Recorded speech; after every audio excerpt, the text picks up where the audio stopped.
How's it go, guys? It is Blake once again from the AdventEntries.com, back again with another part of Shadows Before Dawn reading for you guys. Today I'm doing tool number 20.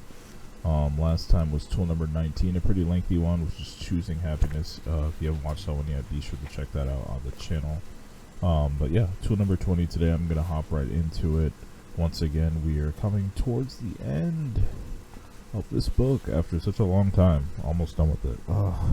Sorry for the very messy. My hair is always messy, but alright. I'll leave my head up today. So tool number 20 is the deliberate pivot. First section, honor your true feelings. I once overheard a married couple fighting in a restaurant. The husband, who was clearly at a loss for what to say, was trying to help his wife feel better. He said to her in a loud enough voice that half the restaurant heard him, "You just have to turn the lemons into lemonade, you know." She was crying at this point. She threw her hands up in the air and said, "Oh my God, I just want you to let me taste the lemons for once." It is true that people who are happy are those who make an absolute art form out of turning lemons into lemonade. But the part that we don't recognize is that happy people let themselves taste the lemons before they turn them into lemonade. In a moment of desperation, that woman in the restaurant had exposed a little-known truth. Choosing to be happy is not about going into denial. It's not about avoiding all negativity or avoiding the way we feel. Repressing feelings is a recipe for misery, or what's even worse, numbness. Negative emotions are not the cause of our unhappiness. It is our resistance to our negative emotions that causes us to be unhappy. Choosing happiness is about allowing yourself to feel the way you feel first, and then moving up the emotional scale by converting problems and tragedies into meaning, importance, and opportunity. You cannot tell yourself to just get over it. When you are faced with struggle, that is the least self-loving thing you can say to yourself or anyone else. When you say that to yourself, you are invalidating the way you feel. You're saying it's wrong to feel the way you feel. It's a form of denial that does not lead to long-term happiness. Denial assures you that whatever you are avoiding will catch up with you one day. We don't need to avoid the fact that sometimes pain is a part of life, but happiness depends on how we handle the experience of that pain. This may also seem counterintuitive, but choosing to be happy means to dive headfirst into the emotions you are feeling and listen to what your emotions are telling you. If we don't honor our feelings, we are running away from them. It's only easier to avoid things in the short term. In the long run, anything we avoid comes back even bigger, and we will find that avoidance the first time did not work. And by the way, there is no set amount of time for someone to be done fully tasting the lemons. In other words, it may take a short time or a long time before they are finished experiencing their full feelings about something negative that happened. So if healing must occur on the emotional and feeling level of your life, you must address the emotions and feelings themselves. That is, you must address the causation of those emotions and feelings. Here's the catch. The minute you say, "I need to heal something," this implies that you have to change or fix something, which means that you disapprove of something. You will only damage yourself emotionally and continue feeding self-hate when you view yourself through the lens of something needs to change.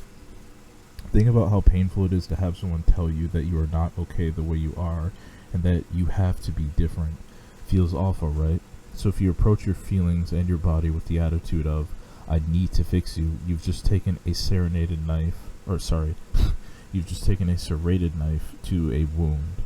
You haven't healed anything. And so what's the alternative? What's the solution here?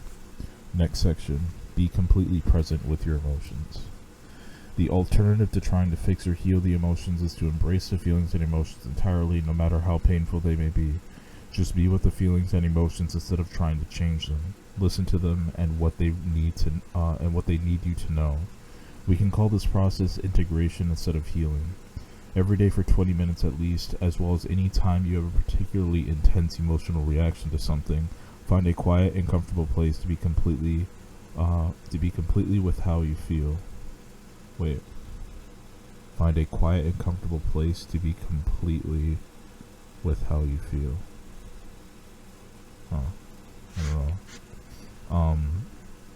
Observe the sensations, feelings, and emotions in your body. They will intensify as you focus on them. Breathe continuously without unnecessary pauses between breaths. Breathe in and out of your nose and notice the way you feel.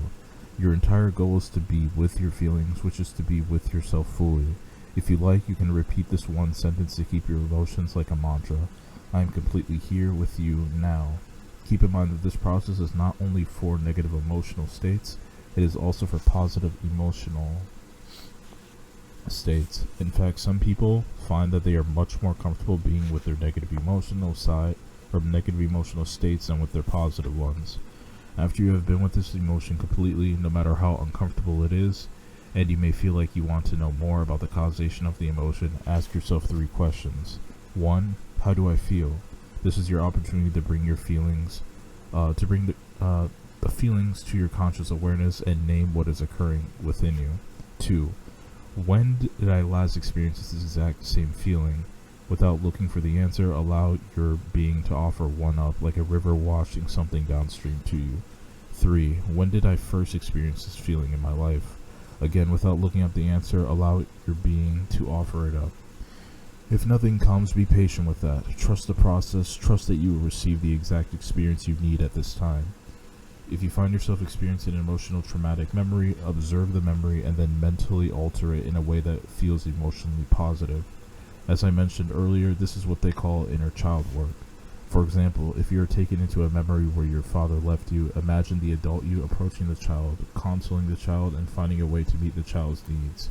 You could become the stable parent for your inner child, or you could give the child a reliable father figure of his or her choice. Or you could explain the whole situation objectively and help the child you to not take the action personally. Altering the memory in this way changes the causation of the trauma. This alteration ensures that all that has transpired as a result of the trauma is altered as well. You are affecting the very blueprint of your emotional life. Next section. Offer yourself further healing. Writing about your experience of being with your feeling body is a good idea because it will not only make you subconsciously feel as if you care about yourself, but it will also help you to understand and integrate the experience you've just had. Keep in mind that any trauma that took place before you developed the capacity for language is not likely to be something that you can verbalize. Just remember that you don't have to verbalize it or conceptualize it in order to integrate it. When we have a strong emotional reaction to something, the strong reaction means that our past trauma has been triggered. This practice of being with the emotion allows us to take our attention off of the messenger, which is the physical event, person, place, or thing that is triggering us.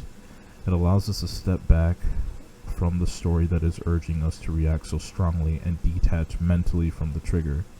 It also allows us to place our attention on how we are feeling so that we can recognize what deep, unresolved past wound is not yet healed within us and is thus continuing to mirror itself in our lives. After we have completely been present with our emotions, we can either stay with the calmness of the present moment that arises when we are no longer running away from our emotion, or we can pivot. Some people will be ready to pivot after a few minutes. Others might be ready after a few hours, and for some people it could take years. This time also varies depending on the circumstances. For example, if you are dealing with having lost a loved one, it could potentially take you a longer time to experience your emotions fully before pivoting than it would take for someone who is dealing with an altercation with someone at work. When we are ready to make the choice to create happiness, we take an internal vow to transform darkness into light. We convert suffering into joy, hatred into love, and powerlessness into limitless freedom.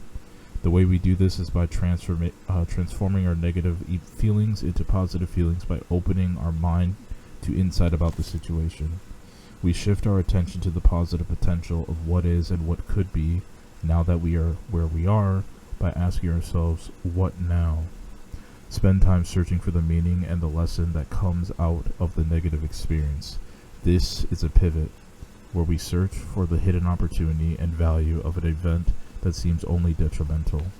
When we pivot deliberately instead of the experience being detrimental, it becomes beneficial to us.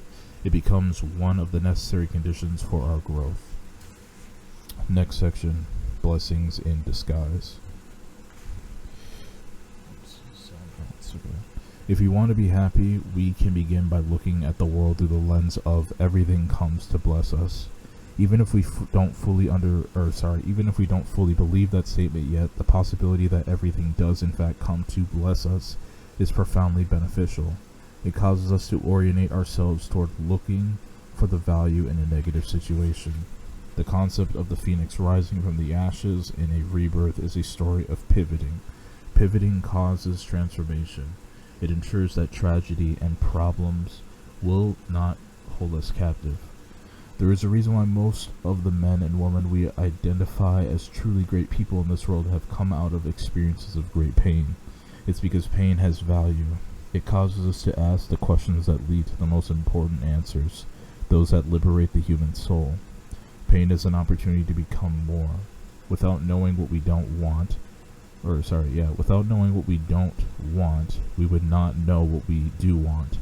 There would be no expansion in this universe without pain. Just as you cannot understand white without the reference to a point of black, without pain there would be nothing to compare joy to. We would not know joy if not for pain.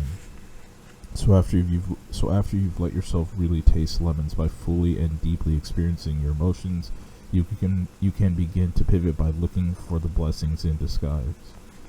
Begin looking for anything positive within the situation and start turning your lemons into lemonade. It is helpful to ask yourself these questions. What have I learned about myself and what I want? What can I do in my life right now to move in the direction of what I've discovered that I want? Are there any positives that have come from this circumstance? Are there any positives that I can see potentially coming in the future because of this situation? What am I meant to learn from all of this? How am I now better because of this? I may not be grateful that it happened, but what is there to be grateful for about the situation? What thoughts that I actually believe can I think about the situation that make me feel better? What can I do right now to move in the direction of happiness? Remember that pain tends to strip us of our illusions, like the layers of an onion being peeled away one by one. As these layers are removed, we get closer and closer to knowing our true selves. Once we are free of illusion, it is possible to touch greater and greater heights of happiness. Pivoting ensures that happiness is not only in our control, but that we can always regain it if we lose hold of it. Pivoting allows us to see the truth and realize that the mysteries of our deepest pain can be exposed as the seeds of our greatest joy. Alright, and that's going to conclude tool number 20, the deliberate pivot. I really like the term pivot. I like how that's a concept in this. So yeah, definitely a very interesting tool. There's definitely a lot of references to shadow work and just inner child work in general in this one, and sort of that healing process, which is kind of the main theme of this book in general. And I feel like this is one of the tools that sort of goes into the main theme in general quite a bit.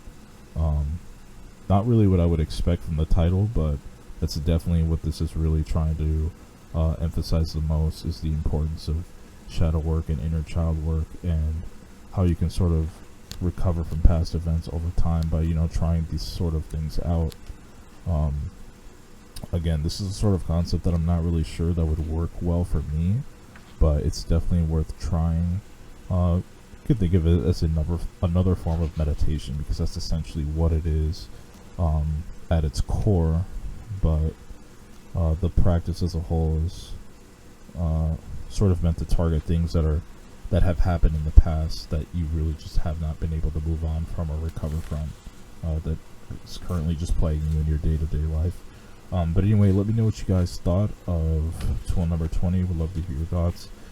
Again, if you enjoyed the reading, please be sure to drop a like on the video, subscribe if you haven't done so to the channel yet. Tool number 21 should be up pretty soon. I'm going to try and get that done before the weekend. And I want to say there's only a couple tools left after 21, and we will be done with this. So it's been a long time coming, but we're coming to the close. I think about now I should probably start thinking about what are the next couple books I'm going to start reading on this channel. I'm thinking about doing the completion process after this, because it is a shorter book, and also I would like to do another one at the same time. So it'd probably be smart to do like a shorter book and then a longer book at the same time, rather than doing like 2 longer books or doing 2 shorter books. So I guess we'll see what happens, but that's sort of what I'm thinking about moving forward after Shadows Before Dawn is completed. But until next time, you guys take care, and I'll catch you guys in the next video. Thanks for watching. Later.